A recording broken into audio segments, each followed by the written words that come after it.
Hey there, welcome to video 7 of our bonus video series as part of our Falling in Love with Sales program. And today's video is about turning objections into opportunities for connections. So Win and I had a conversation about this before we started to record. So I want to hand the ball to Win first on this one, and then we're going to come back to me. Well, here's what I notice about objections. A lot of us, and in classic sales training, overcome objections. Here's a process. And I understand it. And full confession, I used to train it that way. It's not how I see things anymore.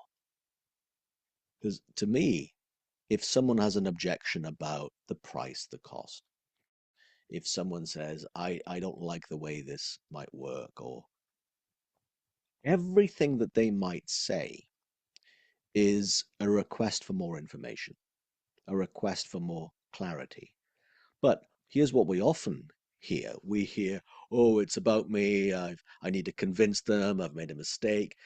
And we get in our head.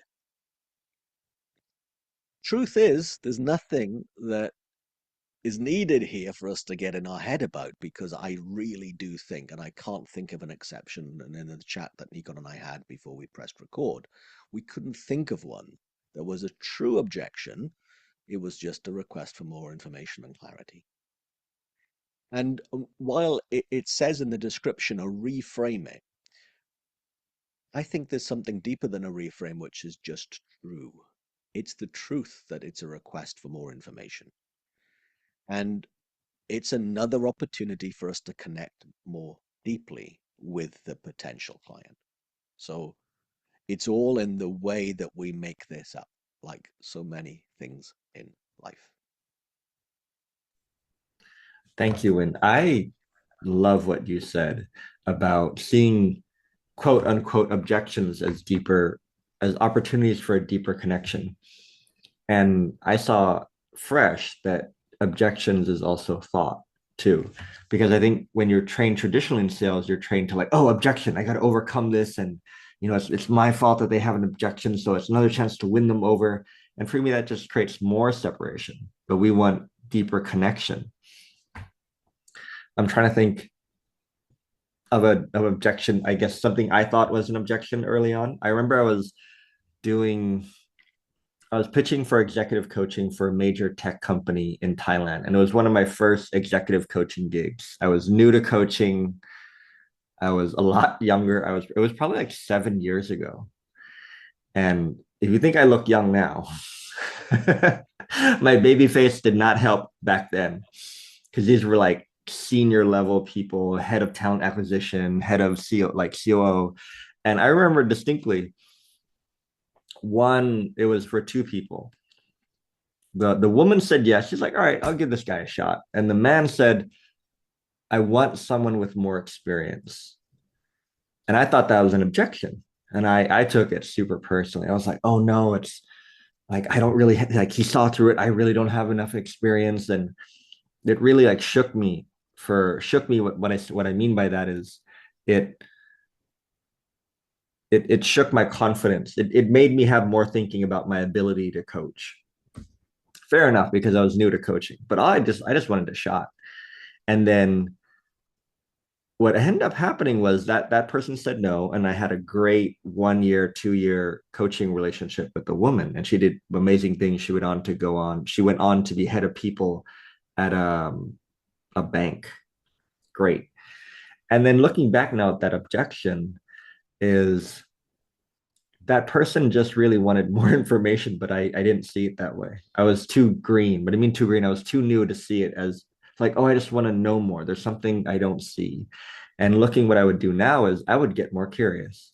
As you've been going through this course and listening to the videos, another way of saying it as a deeper opportunity for connection is it's an opportunity to listen better, to get more curious, to understand how this looks like to them, and not coming from a place of I'm gonna listen to this so I can fix it in my favor. Is I genuinely want to understand what it looks like to you, because chances are if the person in front of you has questions, everybody else also has questions, and you just know that the answer that this person is going to give you is going to help you get more clear for other people down the road. And that's something that's really helped me, in that each objection I get or curiosity I get, it just becomes part of me getting more clear about what I work, about what I do.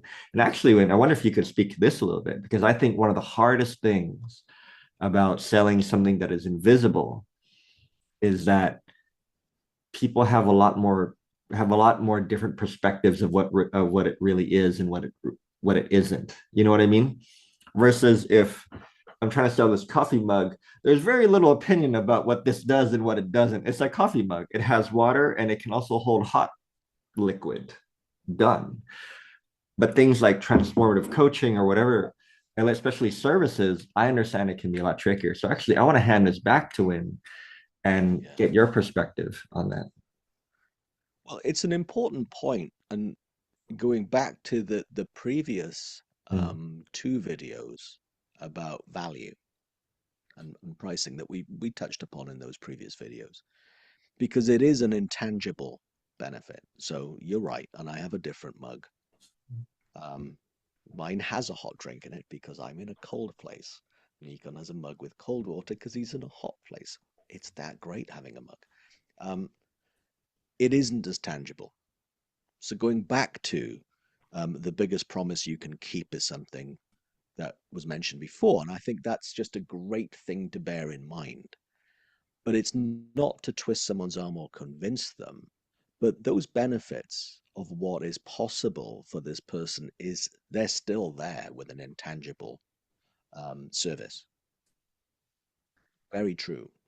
Oh, I'd like to touch on that even more because on one of our, I think it was this week's webinar, the one we did, the third week webinar, where I said something that I heard from Michael Neal about make the biggest promise you can keep.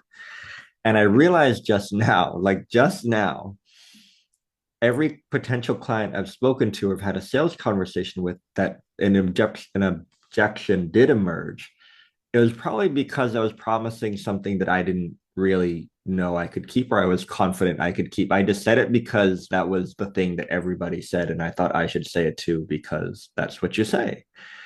And looking back now, everything that I said that promise that I knew I could keep, nobody ever had any objections because it was coming from a very clear place. And you can't bullshit that. Or if you try, welcome the objections because they're going to come. People feel the certainty and the truth in our grounding. And Hmm. if we're in that solid place, we're making promises that we can keep. The number of objections is lower and the quality of them is very different because it's just their curiosity too. An example of that we were talking about, Win, is some things you might hear in our world. It's like never feel stressed again. Yeah, bullshit. Like not possible. I still feel stressed. Win still gets stressed. But I get it. People get hyped up and like if you learn how your thinking works, you're never gonna feel stressed again.